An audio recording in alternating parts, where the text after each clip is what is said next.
So next question देखते हैं। Next question देखो, क्वेश्चन नंबर 3 क्या है? क्वेश्चन नंबर 3 है let A belongs to this and A into A transpose जो है वो अपने को क्या गिवन है? आई गिवन है, मतलब ऑर्थोगोनल मैट्रिक्स है एक्चुअली, है ना।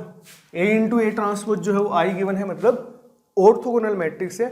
तो हमें डेट पी की जो मोड ऑफ पी की वैल्यू हमें से पूछी गई है, ठीक है।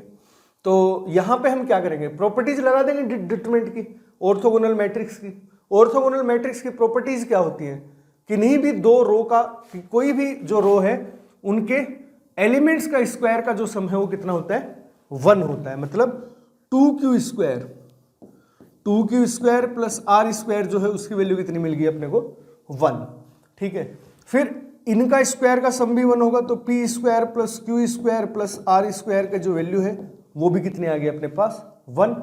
और किन्हीं भी दो का जो प्रोडक्ट होता है ना, किन्हीं भी दो के रो या दो कॉलम के एलिमेंट्स का जो प्रोडक्ट होता है उसकी वैल्यू कितनी होती है? 0 होती है। यही तो प्रॉपर्टी होती है ऑर्थोगोनल मैट्रिक्स की। तो ये इसको यदि मैं इससे मल्टीप्लाई करूंगा तो कितना आएगा? 2q square minus are square बराबर 0। और जरा देखो, इसको इससे मल्टीप्लाई करोगे ना तब भी यही प्रॉपर्टी आएगी, तो अपन ये चीज नहीं लगा रहे वापस से, ठीक है। तो ये अपने पास टर्म्स हैं वो आ चुकी हैं, ये इक्वेशंस जो हैं वो अपने पास आ चुके हैं। अब यहाँ पे इस इक्वेशन को मैं लिख सकता हूँ 4q square plus R square बराबर 1।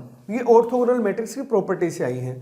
अपने को पता है भाई ए यदि ऑर्थोगोनल मैट्रिक्स है जहां पे ए मैट्रिक्स कुछ ऐसा है, a1 a2 a3 b1 b2 b3 c1 c2 c3, तो प्रॉपर्टी क्या होती है ऑर्थोगोनल मैट्रिक्स की कि a1 square plus a2 square plus a3 square जो है उनकी वैल्यू कितनी होगी? 1 होगी। आई कहां से? तुम a into A transpose equals to I करके देखो, फिर दोनों मैट्रिक्स को बराबर करोगे, जब उनके हर एक एलिमेंट को बराबर करोगे तो यही इक्वेशन निकल के आती है। किसी भी रो का स्क्वायर्स का जो सम है, एलिमेंट्स का स्क्वायर का जो सम है वो 1 होगा। ऐसे ही b1 square b2 square plus b3 square जो है वो भी 1 होगा। ऐसे ही थर्ड कॉलम के लिए भी ट्रू होगा। और किसी भी कॉलम को दूसरी कॉलम से मल्टीप्लाई करते हो ना, a1 b1 plus a2 b2 plus a3 b3, इसका जो सम है वो 0 आएगा, ठीक है। तो ये प्रॉपर्टी अपन ने लगाई है। इसको चाहे इससे मल्टीप्लाई करो, इसको चाहे इससे करो, इसको चाहे इससे करो, जो सम है वो कितना आएगा? 0 आएगा। तो ये प्रॉपर्टी हमने ऑर्थोगोनल मैट्रिक्स के यहाँ पे लगाई है। तो यहां से 3 इक्वेशन है, तो और हमें पी स्क्वायर की वैल्यू चाहिए, ठीक है। तो यहां से अपन इन दोनों को यदि ऐड करें, इन दोनों को ऐड किया, ये मान लो पहली इक्वेशन है, ये दूसरी है, ये तीसरी इक्वेशन यदि है, तो पहला प्लस थर्ड, है ना, इन दोनों को ऐड किया। इन दोनों को ऐड करते कितना आया? 6q स्क्वायर जो है उसकी वैल्यू कितनी आई? 1। तो q स्क्वायर की वैल्यू कितनी आ गई? 1/6 आ गई। q स्क्वायर की जो वैल्यू है वो 1/6 आ गई। q स्क्वायर की वैल्यू इनमें से किसी में से भी पुट कर दो ना, चाहे इसमें पुट कर दो चाहे इसमें पुट कर दो, वहां से r स्क्वायर की वैल्यू आ जाएगी। r स्क्वायर की जो वैल्यू है वो कितनी होगी? 1/3 आ गई। r स्क्वायर की वैल्यू जो है अपने पास 1/3 आ गई। अब इसमें पुट कर दो, है ना, फ्रॉम इक्वेशन 2।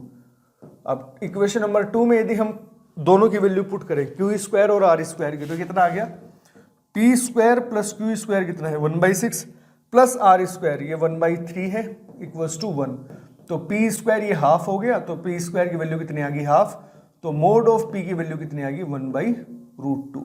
p की दो वैल्यू आएंगी प्लस माइनस √2, तो मोड ऑफ p पूछा है तो कितना आ गया? 1/√2। तो fourth option will be correct option. देखो, या तो तुम ऐसे कर लो कि ऑर्थोगोनल मैट्रिक्स गिवन है तो अपने प्रॉपर्टी लगा दी। यदि ये प्रॉपर्टी नहीं भी याद ना जिस बच्चे को, तो तुम a इंटू ए ट्रांसपोज को i के बराबर रख देना। a इंटू ए ट्रांसपोज को i के बराबर जब तुम रखोगे तो पाओगे कि तुम्हारे पास यही इक्वेशंस आ रही हैं। तो तुम चाहे वहां से आ जाओ या फिर ऑर्थोगोनल मैट्रिक्स की प्रॉपर्टी लगा दो, आंसर वही आने वाला है, ठीक है।